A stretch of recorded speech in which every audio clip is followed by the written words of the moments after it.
Hi മക്കളെ, നമുക്കിന്ന് തെർമോഡൈനാമിക്സിൽ ഒരു ഇമ്പോർട്ടൻ്റ് ആയിട്ടുള്ളൊരു ഭാഗമാണെന്ത് ഫസ്റ്റ് ലോ ഓഫ് തെർമോഡൈനാമിക്സ്. ആ ഫസ്റ്റ് ലോ ഓഫ് തെർമോഡൈനാമിക്സിന് കുറേ എന്ത് ചെയ്തിട്ടുണ്ട്, ചോദ്യങ്ങൾ വന്നിട്ടുണ്ട്. ഇനി വരാൻ കൂടുതൽ ചാൻസ് ഉള്ളൊരു ഭാഗമാണെന്ത് ഫസ്റ്റ് ലോ ഓഫ് തെർമോഡൈനാമിക്സിൻ്റെ ഇക്വേഷൻ ബേസ്ഡ് ആയിട്ട് ചോദിക്കും. ഓക്കെ, അപ്പോൾ നമുക്ക് ഈ ഒരു ഇക്വേഷൻ നിങ്ങൾക്കറിയാം, ഇതാണ് ഫസ്റ്റ് ലോ ഓഫ് തെർമോഡൈനാമിക്സിൻ്റെ മാത്തമാറ്റിക്കൽ സ്റ്റേറ്റ്മെൻറ്റ്. അതായത് delta U equal to Q plus W എന്നുള്ള സ്റ്റേറ്റ്മെൻറ്റ്. ഓക്കെ, ഇത് സ്റ്റേറ്റ് ചെയ്യുന്നത് എന്താണെന്ന് വെച്ചാൽ ലോ ഓഫ് കൺസർവേഷൻ ഓഫ് എനർജിയാണ്. അതായത് ഒരു ഐസൊലേറ്റഡ് സിസ്റ്റത്തിൻ്റെ എനർജി എപ്പോഴും എന്തായിരിക്കും, കോൺസ്റ്റൻ്റ് ആയിരിക്കും. നിങ്ങൾക്ക് അയാളുടെ എന്താ മക്കളെ ഡെൽറ്റ യു എന്ന് വെച്ചാൽ എന്താ, ചേഞ്ച് ഇൻ ഇൻറ്റേർണൽ എനർജി. എന്താ ഇൻറ്റേർണൽ എനർജി എന്ന് വെച്ചാൽ എന്താ? ഫോർ എക്സാമ്പിൾ ഈ ഒരു പെന്നിന് ഞാൻ എന്ത് ചെയ്യാൻ പാടില്ല, എക്സ്റ്റേണൽ ആയിട്ട് ഒരു ഫോഴ്സും കൊടുക്കാൻ പാടില്ല, എക്സ്റ്റേണൽ ഏജൻസി ഒന്നും വരാൻ പാടില്ല. എന്നാൽ പോലും പെന്നിലുള്ള മോളിക്യൂൾസിന് എന്തുണ്ട്, ഇൻറ്റേർണൽ, അതായത് റൊട്ടേഷണൽ മോഷനും വൈബ്രേഷണൽ മോഷനും ട്രാൻസ്ലേഷണൽ മോഷനൊക്കെ ഉണ്ട്. ആ മോഷനൊക്കെ കൊണ്ട് അവർക്ക് എന്ത് കിട്ടുന്നുണ്ട്, എനർജി കിട്ടുന്നുണ്ട്. ആ എനർജി വിളിക്കുന്ന പേരാണ് എന്ത്, ഇൻറ്റേർണൽ എനർജി. ആ ഇൻറ്റേർണൽ എനർജി നിങ്ങൾ ചേഞ്ച് വല്ലതും വരുത്തണം എന്നുണ്ടെങ്കിൽ ഒന്നില്ലെങ്കിൽ നിങ്ങൾ എന്ത് ചെയ്യണം, അങ്ങോട്ട് ഹീറ്റ് കൊടുക്കണം, അല്ലെങ്കിൽ അയാൾ ഹീറ്റ് എന്ത് ചെയ്യണം, റിലീസ് ചെയ്യണം. അല്ലെങ്കിൽ നിങ്ങൾ എന്ത് ചെയ്യണം, ആ പെന്നിൻ്റെ മുകളിൽ നിങ്ങൾ വർക്ക് ചെയ്യണം, അല്ലെങ്കിൽ പെന്ന് എന്ത് ചെയ്യണം, സ്വന്തമായിട്ട് എന്ത് ചെയ്യണം, വർക്ക് ചെയ്യണം. അപ്പോൾ ഹീറ്റിനും വർക്കിനും മാത്രമേ ഒരു ഐസൊലേറ്റഡ് സിസ്റ്റത്തിൻ്റെ ഇൻറ്റേർണൽ എനർജിയിൽ എന്ത് ചെയ്യാൻ പറ്റുള്ളൂ, ചേഞ്ച് വരുത്താൻ പറ്റുള്ളൂ. അതാണ് ഈ ഫസ്റ്റ് ലോ ഓഫ് തെർമോഡൈനാമിക്സ് പറയുന്നത്. അപ്പം നിങ്ങൾ നോക്കേണ്ടത്, ഈ ഫസ്റ്റ് ലോ ഓഫ് തെർമോഡൈനാമിക്സ് ഓരോരോ കണ്ടീഷനിൽ അതിൻ്റെ ഇക്വേഷനും കാര്യങ്ങളൊക്കെ മാറും. അതിന് മുമ്പ് നമുക്ക് എന്ത് ചെയ്യാം, ഇവിടെ മെയിനായിട്ട് പഠിക്കേണ്ട വർക്കിൻ്റെ 2 ഇക്വേഷൻ പഠിക്കാം. മക്കൾ വർക്കിൻ്റെ ഇക്വേഷൻ എന്താ, work is equal to minus P external delta V. എന്താ ഡെൽറ്റ വി എന്ന് വെച്ചാൽ എന്താ, ചേഞ്ച് ഇൻ വോളിയം. ഇവിടെ പഠിക്കേണ്ട ഒരു സൈൻ കൺവെൻഷൻ വളരെ വളരെ ഇമ്പോർട്ടൻ്റ് ആണ്. ആർക്കാണ് അതായത് work done by the system. System work ചെയ്ത സിസ്റ്റം എക്സ്പാൻഡ് ചെയ്യുക. അപ്പോൾ ഡെൽറ്റ വി എന്താ, എക്സ്പാൻഷൻ എന്ന് വെച്ചാൽ എന്താ, ഫൈനൽ വോളിയം കൂടുതലും ഇനീഷ്യൽ വോളിയം കുറവല്ലേ. അപ്പോൾ delta V V2 minus V1, അതായത് ഫൈനൽ വോളിയം കൂടുതലും ഇനീഷ്യൽ വോളിയം കുറവായതുകൊണ്ട് V2 മൈനസ് V1 ചെയ്താൽ പോസിറ്റീവാണ് കിട്ടുക. ആ പോസിറ്റീവ് നെഗറ്റീവ് ചെയ്താൽ എന്താ കിട്ടുക, നെഗറ്റീവാണ് കിട്ടുക. അതുകൊണ്ട് work done by the system എന്തായിരിക്കും, നെഗറ്റീവ് ആയിരിക്കും. അതായത് എക്സ്പാൻഷൻ എന്ന് കണ്ടാൽ അതെന്താ, നെഗറ്റീവ് വർക്കായിരിക്കും. ഇനി വർക്ക് ഡൺ സിസ്റ്റത്തിൻ്റെ മുകളിൽ ഞാൻ വർക്ക് ചെയ്യുകയാണെങ്കിൽ സിസ്റ്റം കംപ്രസ് ചെയ്യുക. കംപ്രസ് ചെയ്യുക മീൻസ് ഫൈനൽ വോളിയം കുറവായിരിക്കും, ഇനീഷ്യൽ വോളിയം കൂടുതലായിരിക്കും. അപ്പോൾ V2 മൈനസ് V1 അല്ലേ, ഫൈനൽ വോളിയം കുറവും ഇനീഷ്യൽ വോളിയം കൂടുതലല്ലേ. കുറവെന്ന് കൂടുതൽ മൈനസ് ചെയ്താൽ മൈനസ് അല്ല കിട്ടുക. അപ്പോൾ ഇത് മൈനസ് ആയാൽ മൈനസ് ഇൻറ്റു മൈനസ് പ്ലസ്. അതുകൊണ്ട് work done on the system എന്തായിരിക്കും, പോസിറ്റീവായിട്ട് എടുക്കണം. അപ്പോൾ ആ കാര്യം നിങ്ങൾ നിർബന്ധമായിട്ട് എന്ത് ചെയ്യുക, പഠിച്ചു വെക്കുക. ഇനി എവിടെയെങ്കിലുമൊക്കെ ക്വസ്റ്റ്യനിൽ ഐസോതെർമൽ റിവേഴ്സിബിൾ വർക്ക് എന്ന് പറഞ്ഞിട്ടുണ്ടെങ്കിൽ മക്കളെ ഡൗട്ട് ഉണ്ടാവരുത്, നിങ്ങൾ ഈ ഇക്വേഷൻ എന്ത് ചെയ്യണം, യൂസ് ചെയ്യണം. വർക്ക് അതായത് ക്വസ്റ്റ്യൻ എങ്ങനെ തരികയെന്നറിയോ, ഐസോതെർമലാന്ന് പറയും, അതായത് കോൺസ്റ്റൻറ്റ് ടെമ്പറേച്ചറാന്ന് പറയും. പിന്നെ റിവേഴ്സിബിൾ ആണ്, റിയാക്ഷൻ റിവേഴ്സിബിൾ ആണെന്ന് പറയും. എന്നിട്ട് അയാളുടെ ഫൈനൽ വോളിയം ഇനീഷ്യൽ വോളിയം തരും, അല്ലെങ്കിൽ ഇനീഷ്യൽ പ്രഷറും ഫൈനൽ പ്രഷറും തരും. അവിടെ V2 V1 തന്നാൽ അതാ നിങ്ങൾക്ക് അറിയാം, V2 by V1 equal to P1 by P2. അപ്പോൾ ഇതിൽ ഏതെങ്കിലും ഒന്ന് തന്നാൽ അതായത് V2 V1 തരും. എന്നിട്ട് വർക്ക് കണ്ടുപിടിക്കാൻ പറഞ്ഞാൽ ഈ ഇക്വേഷനാണ് നിങ്ങൾ യൂസ് ചെയ്യേണ്ടത്. വോളിയത്തിന് പകരം പ്രഷർ തന്നാൽ നിങ്ങൾ എന്ത് ചെയ്യണം, ഈ ഒരു ഇക്വേഷൻ എന്ത് ചെയ്യണം, യൂസ് ചെയ്യണം. അപ്പോൾ ആ കാര്യങ്ങളൊക്കെ നിർബന്ധമായിട്ടും എന്ത് ചെയ്യുക, ഒന്ന് മനസ്സിലാക്കിയിട്ട് പഠിച്ചു വെക്കുക. അടുത്ത ഹീറ്റും വർക്കും അല്ല, ഇൻറ്റേർണൽ എനർജി ചേഞ്ച് ചെയ്യുക. അപ്പോൾ വർക്കിൻ്റെ കാര്യം പറഞ്ഞു. ഹീറ്റിൻ്റെ സൈൻ കൺവെൻഷൻ എന്താ പഠിക്കണ്ടേ, സിസ്റ്റം ഹീറ്റ് അബ്സോർബ് ചെയ്യുകയാണെങ്കിൽ നിങ്ങൾ അതെന്തായിട്ട് എടുക്കണം, പോസിറ്റീവായിട്ട് എടുക്കണം. സിസ്റ്റം ഹീറ്റ് റിലീസ് ചെയ്യുക, ഹീറ്റ് റിലീസ് ചെയ്താൽ സിസ്റ്റത്തിൻ്റെ എനർജി കുറയല്ലേ ചെയ്യുക. അതുകൊണ്ട് നിങ്ങൾ എന്തായിട്ട് എടുക്കണം, നെഗറ്റീവായിട്ട് എടുക്കണം. അപ്പോൾ ഇവിടുന്ന് എങ്ങനെ ചോദ്യം വരിക എന്നറിയോ, ഒരു സിസ്റ്റം ഉണ്ട്, അയാൾ 5 ജൂൾ വർക്ക് ചെയ്തു. അപ്പം 5 ജൂൾ വർക്ക് ചെയ്തു എന്ന് പറയുമ്പോൾ നിങ്ങൾ വർക്ക് എന്തായിട്ട് എടുക്കണം, +5 ആയിട്ട് എടുക്കണം. അയാൾ എന്നിട്ട് 2 ജൂൾ എനർജി ഒഴിവാക്കി ഹീറ്റ് റിലീസ് ചെയ്തു. അപ്പോൾ ആ ഹീറ്റ് നിങ്ങൾ എന്തായിട്ട് എടുക്കണ്ടേ, 2 ജൂൾ ഹീറ്റ് റിലീസ് ചെയ്തു എന്ന് പറഞ്ഞാൽ നിങ്ങൾ എന്തായിട്ട് എടുക്കണ്ടേ, -2 ആയിട്ട് എടുക്കണ്ടേ. അപ്പം +5 -2 ആൻസർ എന്താ, delta U equal to Q plus W അല്ലേ. Q എന്താ, -2, വർക്ക് എന്താ 5. അപ്പോൾ എന്താ ആൻസർ കിട്ടുക, +3. അപ്പോൾ ചേഞ്ച് ഇൻ എനർജി എന്താ കിട്ടുക, 3 കിട്ടുക. ഇങ്ങനെയാണ് നമ്മൾ എന്ത് ചെയ്യുക, ക്വസ്റ്റ്യൻ എന്ത് ചെയ്യുക, വർക്കൗട്ട് ചെയ്യുക. ഓക്കെ, അപ്പോൾ ആ കാര്യങ്ങളൊക്കെ നോക്കുക. ഇനി നമുക്ക് പഠിക്കേണ്ട കാര്യം, ഓരോരോ പ്രോസസ്സിലും ഈ ഇക്വേഷൻ എന്ത് സംഭവിക്കും എന്നാണ് പറയാൻ പോകുന്നത്. അതായത് അവർ പറയും എന്ത്, ഐസോതെർമൽ പ്രോസസ്സാണ്, വർക്ക് ഇത്രയാണ്, അങ്ങനെയാണ് ഈ ഹീറ്റ് എന്താണെന്ന് ചോദിക്കും. അപ്പോൾ നിങ്ങൾ മനസ്സിലാക്കേണ്ടത്, ഐസോതെർമൽ എന്ന് പറയുമ്പോൾ ഡെൽറ്റ ടി എന്താ, 0യാണ്. ഡെൽറ്റ യുവിനൊരു ഇക്വേഷൻ ഉണ്ട്, നിങ്ങൾ പഠിച്ചിട്ടുണ്ടാവും തെർമോഡൈനാമിക്സിൽ. Delta U equal to NCV delta T. അപ്പോൾ ഐസോതെർമലിൽ ഡെൽറ്റ ടി 0 ആയതുകൊണ്ട് ഡെൽറ്റ യു നമുക്ക് എന്തായിട്ട് എടുക്കാം, 0 ആയിട്ട് എടുക്കാം. അപ്പോൾ delta U equal to Q plus W അല്ലേ. ഈ ഡെൽറ്റ യു 0 അല്ലേ, അപ്പോൾ ഇയാൾ 0 ആണെങ്കിൽ Q ഈക്വൽ ടു -W എന്ന് എഴുതിക്കൂടെ. അപ്പോൾ അവർ ക്വസ്റ്റ്യനിൽ വർക്ക് തന്നിട്ടുണ്ടാവും, ആ വർക്കിൻ്റെ നെഗറ്റീവ് എടുത്താൽ നിങ്ങൾക്ക് എന്ത് കിട്ടും, ഹീറ്റ് കിട്ടും. അപ്പം ഇങ്ങനെയൊക്കെ ക്വസ്റ്റ്യൻസ് എന്ത് ചെയ്യാറുണ്ട്, നല്ലപോലെ ചോദിച്ചിട്ടുണ്ട്. അപ്പം ആ കാര്യങ്ങളൊക്കെ നോക്കുക. ഐസോതെർമൽ കഴിഞ്ഞാൽ പിന്നെ ഐസോകോറിക്ക. എന്താ ഐസോകോറിക് എന്ന് വെച്ചാൽ എന്താ, വോളിയം കോൺസ്റ്റന്റ്, വോളിയം ചേഞ്ച് ഇല്ല. അതായത് ചേഞ്ചിന് വോളിയം ഡെൽറ്റ വി 0 ആയിട്ട് എടുക്കാം. അപ്പോൾ നമ്മൾ വർക്ക് ഇത് 0 ആയി പോകില്ല, കാരണം വർക്കിനൊരു ഇക്വേഷൻ ഉണ്ടല്ലോ, minus P external delta V. Delta V 0 ആണെങ്കിൽ വർക്കും നമുക്ക് എന്തായിട്ട് വരും, 0 ആയിട്ട് വരും. അപ്പം ഇങ്ങനെ ചോദ്യം വരിക, ഹീറ്റ് തന്നിട്ട് ഇന്റേണൽ എനർജി എന്താണെന്ന് ചോദിക്കും. അപ്പം നിങ്ങൾക്കറിയാം ഐസോകോറിക് ആണെങ്കിൽ അവിടെ വർക്ക് 0 ആയിപ്പോയി. അപ്പം എന്താണോ ഹീറ്റ് അത് തന്നെയാണ് ചേഞ്ച് ഇൻ ഇന്റേണൽ എനർജി. അപ്പോൾ delta U equal to Q V എന്ന് എഴുതി വെച്ചോളൂ. എന്താ ക്യൂ വി എന്ന് വെച്ചാൽ എന്താ, അതായത് ഹീറ്റ് അറ്റ് കോൺസ്റ്റന്റ് വോളിയത്തിലല്ലേ, അപ്പോൾ ഹീറ്റ് അറ്റ് കോൺസ്റ്റന്റ് വോളിയം, അതിനാണ് ക്യൂ വിനെ കൊണ്ട് ഉദ്ദേശിക്കുന്നത്. ഓക്കെ, നമുക്കറിയാം delta U equal to N C V delta T എന്ന് അറിയാം.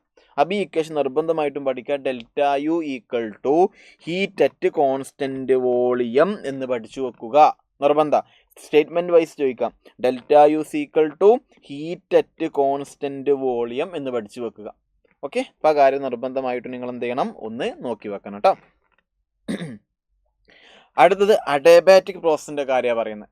മക്കളെ, അഡയബാറ്റിക് പ്രോസസ്സിൽ നമുക്കറിയാം എന്താ അഡയബാറ്റിക് പ്രോസസ് എന്ന് വെച്ചാൽ എന്താ, എടാ delta U equal to Q plus W എന്നുള്ള ഇക്വേഷനിൽ ഈ ക്യൂ എന്താണെന്നറിയോ, എമൗണ്ട് ഓഫ് ഹീറ്റ് അബ്സോർബ്ഡ് അല്ലെങ്കിൽ എമൗണ്ട് ഓഫ് ഹീറ്റ് റിലീസ്ഡ് എന്നാണ്. ഈ വർക്ക് എന്താ, amount of work done on the system അല്ലെങ്കിൽ amount of work done by the system എന്നാണ്. ഓക്കെ, അപ്പോൾ നമ്മൾ അഡയബാറ്റിക് കണ്ടീഷൻ്റെ കേസിൽ ക്യൂ 0 അതായത് ക്യൂ 0 മീൻസ് അവിടെ ഹീറ്റ് 0 എന്നല്ല കേട്ടോ, ആ സിസ്റ്റം അങ്ങോട്ട് ഹീറ്റ് എടുത്ത്, സിസ്റ്റത്തിന് കുറച്ച് ഹീറ്റൊക്കെ ഉണ്ടാവും, പക്ഷെ ഇനി ഒരു ഈ സിസ്റ്റം ആയതിനു ശേഷം പിന്നെ ആ സിസ്റ്റം ഹീറ്റ് അങ്ങോട്ട് എടുക്കുന്നില്ല, ഹീറ്റ് പുറത്തോട്ട് കൊടുക്കുന്നില്ല എന്നാണ് അതിൻ്റെ അർത്ഥം. അതായത് എമൗണ്ട് ഓഫ് ഹീറ്റ് റിലീസ്ഡ് അല്ലെങ്കിൽ amount of heat absorbed equal to 0 ആണ്. അപ്പോൾ delta U equal to Q plus W അല്ലേ, ഈ Q amount of heat absorbed അല്ലെങ്കിൽ റിലീസ്ഡ് അല്ലേ, അത് 0 ആണ് അഡയബാറ്റിക് കണ്ടീഷൻ ആയതുകൊണ്ട്. അപ്പോൾ ഡെൽറ്റ യു ഈക്വൽ ടു എന്ത് എഴുതി വെക്കാം, വർക്ക് എന്ന് എഴുതി വെക്കാം, ഡബ്ല്യു എന്ന് എഴുതി വെക്കാം. ഓക്കെ, അപ്പോൾ ആ കാര്യങ്ങളൊക്കെ പഠിച്ചു വെക്കുക. അടുത്ത ഐസോതെർമൽ, ഇത് ചോദിച്ചിട്ടുണ്ട് ചോദ്യം. ഐസോതെർമൽ ഫ്രീ എക്സ്പാൻഷൻ ആണ്, അതിൽ ഡെൽറ്റ യു എന്താ, ക്യൂ എന്താ, ഡബ്ല്യു എന്താന്നാ ചോദ്യം. മക്കളെ, ഐസോതെർമൽ എന്ന് പറഞ്ഞാൽ ഡെൽറ്റ ടി 0 പിന്നെ ഫ്രീ എക്സ്പാൻഷന് പകരം എക്സ്പാൻഷൻ ത്രൂ വാക്കം എന്ന് പറയൂട്ടോ. വാക്കം എന്ന് വെച്ചാൽ എന്താ, അവിടെ പുറത്ത് എന്തില്ല, എയറൊന്നും ഉണ്ടാവില്ല. അപ്പോൾ അവർ എയർ എന്ത് ചെയ്യൂല, പ്രഷർ എക്സൈറ്റ് ചെയ്യൂല, അതായത് ഫ്രീ ആയിട്ട് എക്സ്പാൻഡ് ചെയ്യാം. അപ്പോൾ ഫ്രീ എക്സ്പാൻഷൻ അല്ലെങ്കിൽ ഐസോതെർമൽ വാക്കം എക്സ്പാൻഷൻ എന്ന് കണ്ടാൽ അതിൻ്റെ അർത്ഥം പി എക്സ്റ്റേണൽ എന്താണ്, 0 ആണ്. അതാണ് പഠിക്കേണ്ടത്. ഐസോതെർമൽ എന്ന് കണ്ടാൽ ഡെൽറ്റ ടി 0 ആണ്. മക്കളെ, ഡെൽറ്റ ടി 0 ആണെങ്കിൽ delta U equal to N C V delta T, ഇത് 0 ആയതുകൊണ്ട് ഡെൽറ്റ യുവിന് 0 കൊടുക്കാം. പിന്നെ വർക്കിൻ്റെ case, work equal to minus P external delta V അല്ലേ, ഫ്രീ എക്സ്പാൻഷൻ ആയതുകൊണ്ട് പി എക്സ്റ്റേണൽ 0 അല്ലേ, അപ്പോൾ വർക്കും എന്തായിട്ട് വരും, 0 ആയിട്ട് വരും. കിട്ടിയല്ലോ, അപ്പോൾ വർക്ക് എന്തായിട്ട് വന്നു, 0 ആയിട്ട് വന്നു. അപ്പോൾ വർക്ക് ഡെൽറ്റ യു 0, വർക്കും 0, ഡെൽറ്റ യും 0, വർക്കും 0, അപ്പോൾ ക്യൂ എന്തായിരിക്കും, 0 ആയിരിക്കും. അപ്പോൾ ഇതിലെല്ലാവരും എന്താണ്, 0 ആണ്. അതാണ് ഇവിടെ പഠിക്കേണ്ട കാര്യം കേട്ടോ. ഓക്കെ ആണല്ലോ, ഓക്കെ ആണെന്ന് വിചാരിക്കുന്നു. ഇനി ഇവിടെ ഇമ്പോർട്ടൻ്റ് ആയിട്ടുള്ള പോയിന്റ് എന്താണെന്ന് വെച്ചാൽ, ഒരു ക്വസ്റ്റ്യൻ വരുന്നൊരു ഭാഗമാണ്.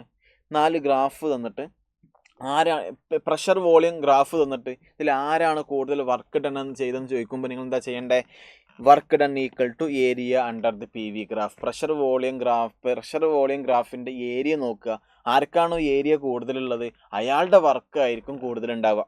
ഓക്കെ, അപ്പോൾ ഇത് നിങ്ങൾ പഠിച്ചു വെക്കുക.